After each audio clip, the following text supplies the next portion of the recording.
கதவு என்னும் வாயில் பாதுகாத்து வளமையை வழங்குகிறது.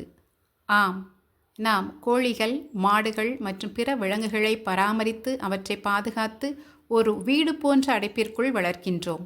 அந்த வீட்டின் வாயில் கதவு இவ்வுயிரினங்களை வளர்ப்பதில் மிக முக்கியமான பங்கு வகிக்கிறது. அக்கதவு மூடப்பட்டிருக்கும் போது அதனுள் உள்ள உயிரினங்களை ஆபத்திலிருந்து காக்கிறது. சரியான நேரத்தில் அது திறக்கப்படும் போது அவை வெளியே சென்று உணவு பெற்றுக்கொண்டு நலமாக வாழ அனுமதிக்கிறது. வாயில் கதவு சேதமடைந்து திறக்க முடியாத நிலையில் இருந்தால் அவை துன்பப்படவும் உயிரிழக்கவும் கூடும். வாசலை மூட முடியாமல் எப்போதும் திறந்திருக்குமானால் அவை ஆபத்திற்குள்ளாகி மற்ற விலங்குகளால் சேதமடையக்கூடும். ஆகவே கதவு எனும் வாயில் பாதுகாத்து வளமையை வழங்குகிறது. இந்த உண்மை மனித வாழ்க்கைக்கும் பொருந்துகிறது. நமது வீடுகள் நமக்கு பாதுகாப்பையும் ஓய்வையும் அளிக்கின்றன. நம்மை பாதுகாக்க நமது வாயில் கதவுகளை மூடுகிறோம். உலகிற்குள் சென்று உழைக்கவும் வளரவும் தேவையானவற்றை பெறவும் அதை திறக்கிறோம். வேலை முடிந்த பின் மீண்டும் நமது பாதுகாப்பான இடத்திற்குள் திரும்புகிறோம்.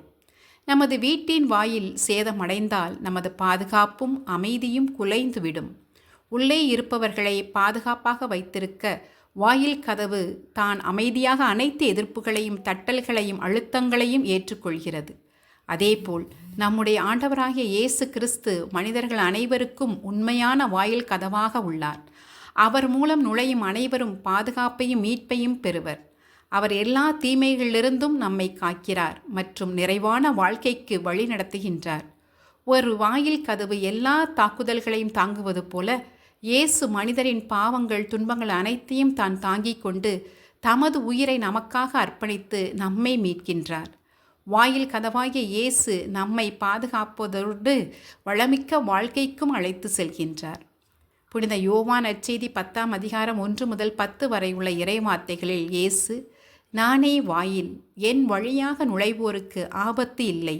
அவர்கள் உள்ளே போவர், வெளியே வருவர், மேய்ச்சல் நிலத்தை கண்டுகொள்வர். நான் ஆடுகள் வாழ்வை நிறைவாக பெறும் பொருட்டு வந்துள்ளேன். நல்ல ஆயன் நானே. நல்ல ஆயர் தம் ஆடுகளுக்காக தம் உயிரை கொடுப்பார் என்று கூறியுள்ளார். எனவே நம் வாழ்க்கையின் ஒவ்வொரு நாட்களையும் ஒவ்வொரு நிகழ்வுகளையும் இயேசுவின் வழியாக கடந்து செல்வோம்.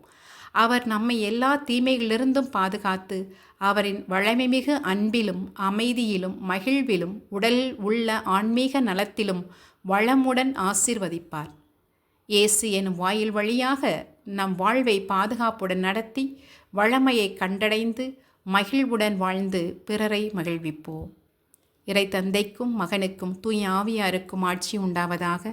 தொடக்கத்தில் இருந்தது போல இப்பொழுதும் எப்பொழுதும் என்றென்றும் இருப்பதாக. ஆமென்.